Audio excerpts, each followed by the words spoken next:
বছর ঘুরে আবারও শবে বরাত চলে আসলো। তো আজকে শবে বরাতের দিনটায় আমি কি কি করলাম তা নিয়ে থাকছে আজকের ব্লগ। আসসালামু আলাইকুম, কি অবস্থা সবার? প্রায় অনেক দিন ধরে আমি ইউটিউবে এত অ্যাভেলেবেল না, ফেসবুকেও না, আমি কোনো ব্লগই বানাইনি। আজকে সকাল সকাল উঠে দাঁত ব্রাশ করে গাছে পানি দিতে চলে আসলাম। মাশাআল্লাহ, গাছগুলো খুব সুন্দর করে বড় হচ্ছে। সত্যি কথা বলতে আমি গাছগুলোতে পানি দেওয়ার সময় পাই না। অ্যাজ ইউ নো, আমার টেস্ট চলতেছে। সকালের হালকা বাতাসটা খুবই ভালো লাগছিল, এই জন্য এখানে কিছুক্ষণ বসেছিলাম। আমার রুম দিয়ে শীতকালে প্রচুর রোদ আসে, তো আমি বেডরুমে গিয়ে আমার রুমের জানালা খুলে দিলাম। এত সুন্দর একটা ওয়েদার ছিল, মাশাআল্লাহ। প্রচুর রোদ ছিল বাট গরম লাগতেছিল না। আমার রুমে কত রোদ আসে। তারপর ব্রেকফাস্ট করতে গেলাম। আজকে আমি ব্রেকফাস্টে তেমন কিছুই খাবো না, আজকে ভাল লাগতেছিল না, এই জন্য ভাবলাম কফি বানিয়ে বিস্কিট দিয়ে খাই।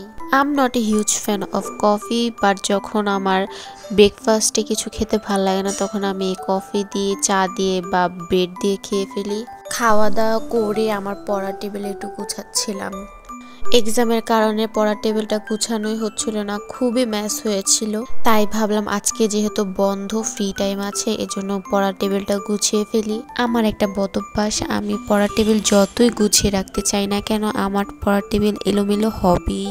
কমেন্টে জানাবা তোমাদের সাথেও এরকম হয় কি না। সুন্দর করে পড়ার টেবিলটা গুছিয়ে ফেললাম, কিন্তু বেশি দিন টিকবে না। যাই হোক, পড়ি বা না পড়ি, পড়ার টেবিল গুছানো থাকলে আমার ভালোই লাগে। পড়ার টেবিল তো গুছালাম, বাট আজকে পড়ার টেবিলে আমি পড়তে বসবো না। আজকে পড়তে বসেছি ডাইনিং রুমে। কেন জানি মনে হচ্ছে আজকে ডাইনিং রুমে বসে পড়লে আমার বেশি পড়া হবে। আমি higher math second paper MCQ গুলো পড়ছিলাম। আমার এইচএসসি পরীক্ষা তো সামনে চলেই আসলো। এই যে রোজার পর ঈদ, দেন কুরবানির পরই পরীক্ষা নিয়ে নিবে। ও হ্যাঁ, বলে রাখে আমি এইচএসসি 25 ব্যাচ। এক্সামের আর কয়েক মাস আছে, কিন্তু আমার প্রিপারেশন একদমই ভালো না। যাই হোক, এই কথা বাদ দিই। টেস্ট এক্সামটা দিয়ে ভালো করে পড়তে বসবো ইনশাল্লাহ ইনশাল্লাহ। আর আমার জন্য দোয়া করবা তোমরা, আর কমেন্টে জানাবে কে কে আমার মতো এইচএসসি ব্যাচ 25।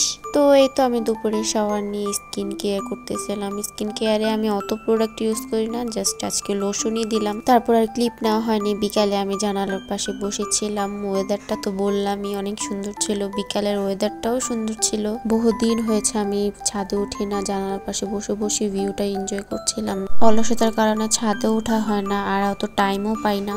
আর একটা কথা বলে রাখি, আমার ভয়েস নিয়ে প্লিজ কেউ জাজ করবেন না। আমি এই নিয়ে কয়েকবার মাত্র ভয়েস ওভার দিচ্ছি। আমি খুবই নার্ভাস। আপনারা তো জানেনই আমি আগে ভয়েস ওভার দিতাম না, আমি নিচে লিখে দিতাম। তো আজকে ভাবলাম অনেকদিন পরে যেহেতু ব্লগটা করছি, ভয়েস ওভার দিয়ে দিই। এরপর আমি দেখলাম আম্মু গরুর মাংস রান্না করেছে। মাশাআল্লাহ, কালারটা এত সুন্দর আসছিল, খেতেও অনেক ভালো ছিল। আম্মুর রান্নার কথা আর কি বলবো, আম্মুর রান্না বরাবরের মতোই অনেক টেস্টি। কেউ আবার মনে করেন না যে আমরা শবে বরাতের জন্য গরুর মাংস রান্না করেছি। শবে বরাতে আমরা কখনোই কোনো আয়োজন করি না। তো এই যে সন্ধ্যা হয়ে গেল, আর আমার ভিডিওটাও শেষের দিকে।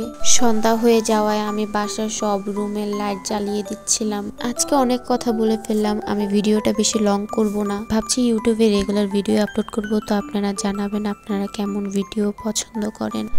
এই যে আমার পছন্দের মাছগুলো, অন্য কোনো ভিডিওতে আমি আবারও শেয়ার করব মাছগুলো। তো আজকে এই পর্যন্ত, আল্লাহ হাফিজ।